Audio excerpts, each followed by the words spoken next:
নমস্কার বন্ধুরা, আশা করি সবাই ভালো আছেন। আজকে বানাবো মালপোয়া। এখন যেহেতু হোলি চলছে বা যে কোনো অনুষ্ঠানে কিন্তু আমরা যদি বাড়িতে মিষ্টি বা মালপোয়া বানাই আমাদের কিন্তু খুবই ভালো লাগে। আর মালপোয়াটা আজ কিভাবে বানাবো শুরু থেকে শেষ অবধি পুরো স্টেপ বাই স্টেপ যদি দেখেন তাহলে কিন্তু বাড়িতে এরকম সুন্দর একটা মালপোয়া উপহার দিতেই পারেন। তো খুব সুন্দরভাবে সফটভাবে বানানোর জন্য কি আমি ব্যাটারে ইউজ করেছি সবটা কিন্তু এখানে দিয়ে দিয়েছি। তো আপনিও বাড়িতে এরকম একটা সুন্দর মালপোয়া উপহার দিতে পারেন। তো চলুন আজকে দেখে নিই কীভাবে বানাচ্ছি মালপোয়াটা। আপনারা দেখছেন রাজগীত কিচেন, আমি গীতা। তো চলুন দেখে নিই। তো এই ব্যাটার বানানোর জন্য আমি প্রথমে এই যে বাটিটা আছে এই বাটিটার 1.5 বাটি মতো সুজি নিয়ে নিচ্ছি। মাপ যদি সমান থাকে, যে পরিমাণটা আমি এখানে বলছি সেই পরিমাণ সমান থাকলে আপনার মালপোয়া কিন্তু পারফেক্টলি এইভাবেই ফুলবে। তো 1.5 কাপ সুজি এবং 1.5 কাপ ময়দা নিয়ে নিচ্ছি। এটাতে পুরো একসাথে মিলিয়ে নেবো পুরো জিনিসটাকে। আর এবার দিয়ে দিচ্ছি 1.5 কাপ ময়দা, 1.5 কাপ সুজি, তার সাথে তার হাফ মানে তার 75 গ্রাম মতো চিনি দিয়ে দিচ্ছি। তো দেখুন এটা পুরো ভরলো না, সেই পরিমাণ চিনি দিলাম, কারণ কি পরে আমরা চিনির শিরা দেব। এবার এই পুরো জিনিসটাকে ভালো করে মিলিয়ে নিচ্ছি।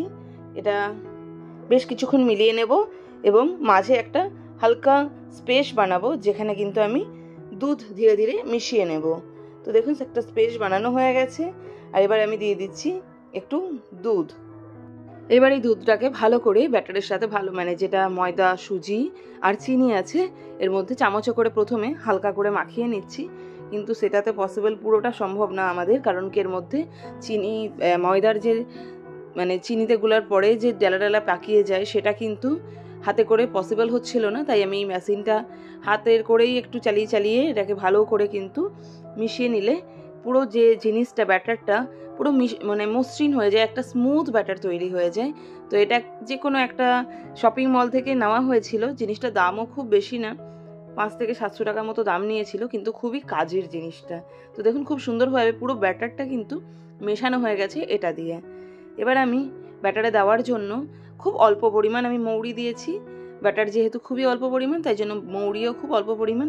এবার এই ব্যাটারটা যেহেতু পুরো সুন্দরভাবে গোলা হয়ে গেছে এর মধ্যে আমি মৌরির যে গুঁড়োটা সেটা কিন্তু দিয়ে দেব। আর এটা দেখুন দেখতে কিন্তু লুকটা ঠিক এরকম এসছে।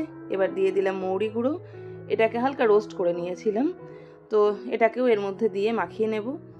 আর এখানে আমি গরম করতে দিয়ে দিয়েছি চিনির শিরাটা। তো তার জন্য একটুখানি জল দিলাম, তার মধ্যে পরিমাণ মতো চিনি দিয়ে দিয়েছি, দুটো দিয়েছি এলাচ। এবার এটাকে ফুটতে দিয়ে দেব এবং এর মধ্যে যখন একটুখানি থিকনেস মতো আসবে তখন ওটাকে আঁচটাকে বন্ধ করে দেব। তো দেখুন একটু হালকা থিকনেস আসছে। এবার কড়াই গরম করে তার মধ্যে রিফাইন অয়েল দিয়ে দিয়েছি। এটাকে একটুখানি গরম করে নেব যাতে ভালো করে মালপোয়াগুলো ছাকা যায়। আর দেখুন ব্যাটারটা ঠিক এরকম টাইপের স্মুথ হয়েছে এবং এইরকম টাইপের যখন দেখবেন তেলের মধ্যে আমি যখন দিচ্ছি ব্যাটারের একটা টোপ খুব সুন্দরভাবে উঠে গেল, তার মানে তেল কিন্তু পারফেক্টলি গরম হয়ে গেছে। এর মধ্যে আমি এবারে মালপোয়াগুলো ধীরে ধীরে ছাড়তে থাকছি। তো দিতে দিতে দেখুন খুব সুন্দরভাবে কিন্তু ফুলে গেছে এবং এটাকে তাড়াতাড়ি করে উল্টাতে যাবেন না, একটু সময় নেবেন, কারণ কি এটা দু পিঠ ভাজতে একটু সময় লাগে।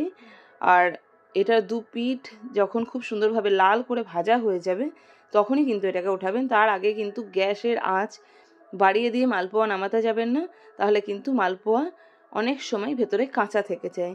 তো দেখুন ওই পিঠ খুব সুন্দরভাবে ভাজা হয়েছে, এই পিঠটাকেও আরেকটু ভালোভাবে ভেজে নিচ্ছি এবং এবারে আমি এটাকে উঠিয়ে রেখে দেব।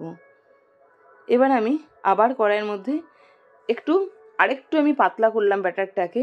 তো এবার দেখুন মালপোয়াগুলো বেশি ভালো করে ফুলতে লেগেছে। তো দেখুন দু সাইড কিন্তু দারুণভাবে ফুলে গেছে।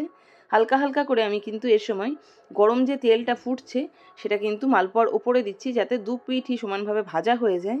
তো দেখুন এই পিঠ খুব সুন্দরভাবে ভাজা হয়ে গেছে, এই পিঠটাকেও আমি কিন্তু খুব সুন্দর করে ভেজে নিচ্ছি। আর মালপোয়া ভাজার সময় দু সাইডটার মধ্যে যে ক্রাঞ্চি ভাবটা আসে, সেটা যখন মুখে যায় সেটা কিন্তু দারুণ লাগে।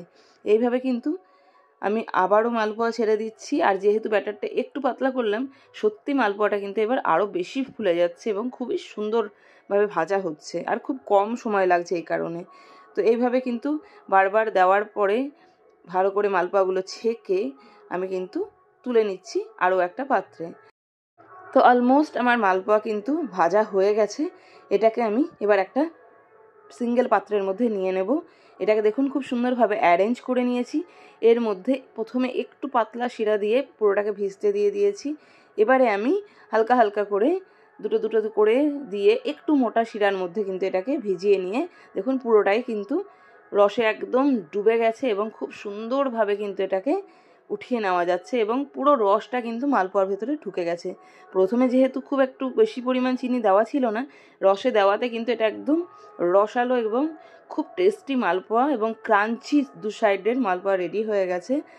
তো আপনাদের কাছে প্রত্যেকের কাছে রিকোয়েস্ট, যদি আমার ভিডিও আপনাদের ভালো লাগে তাহলে যেন আমার চ্যানেলটিকে সাবস্ক্রাইব করে দেবেন এবং একটা লাইক অবশ্যই যেন দিতে ভুলবেন না, এবং যদি ভালো লাগে আপনার মতামত জানাবেন। সবাই ভালো থাকবেন, আজ এখানেই রাখছি। Thank you.